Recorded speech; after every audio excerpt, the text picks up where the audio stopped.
हे दाद्यानं आणि तेजानं कळायला म्हणून मला आता बत्तीसशे राहायला न्याल्यात. एक तर मला आज जायचं नव्हतं. उपाशी असल्यामुळं पहिला म्हणलं जरा वडापाव खाऊन घेऊया आणि मग जाऊया. इथं पोचल्यावर तर गर्दी फुल होती. 3 किलोमीटर आम्हाला लांब जायचं होतं चालत. मी गाडी लावून चालत निघालो. थोडं तुम्हाला मी लावतो काय विषय.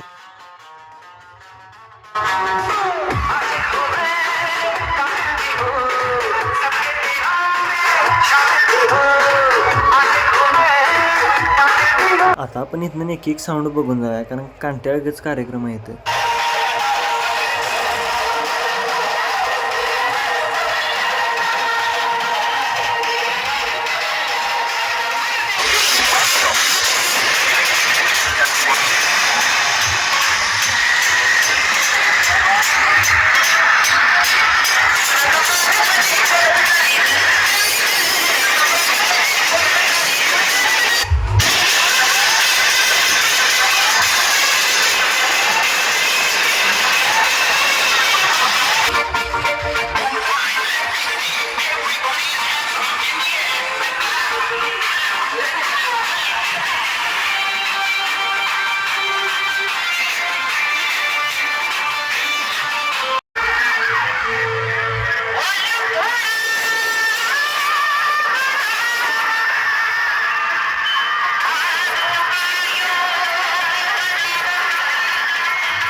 साऊंड बघून आम्ही लवकर बाहेर पडलो कारण आम्ही सकाळी पण वेळानं आलो होतो. त्यामुळे लवकर म्हटलं घरला जाऊया. पोरं माझ्या आधीच पुढे गेली होती. मी राहिलोय मागं. साऊंड असलं खतरनाक होतं की छातीत गोळे यासारखंच काय विषय नाही आवड.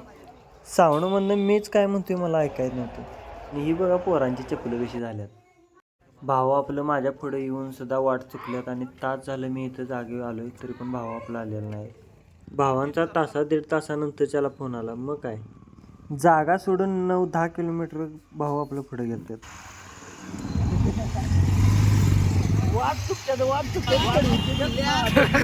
वाट चुकल्यान मला वाट भावांची तोंड तरी बघा कशी झाली. आमच्या एकीकडे दावा लावलो वेगळीकडे आता म्हणतो काय खरं नाही.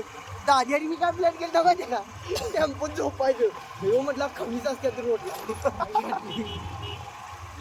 मला चुकवून जातात मला तुमच्याकडे ब्लॉक कर की तू पेट्रोल माता चालले का लवकर फास्ट घरला घरातनं फोन यायला लागल्यात त्याच्या म्हणला घरातल्यांचा फोन यायला मग काय ब्लॉग इथेच एंड केला आणि मग गाडी घेतली आणि आलो घराकडे.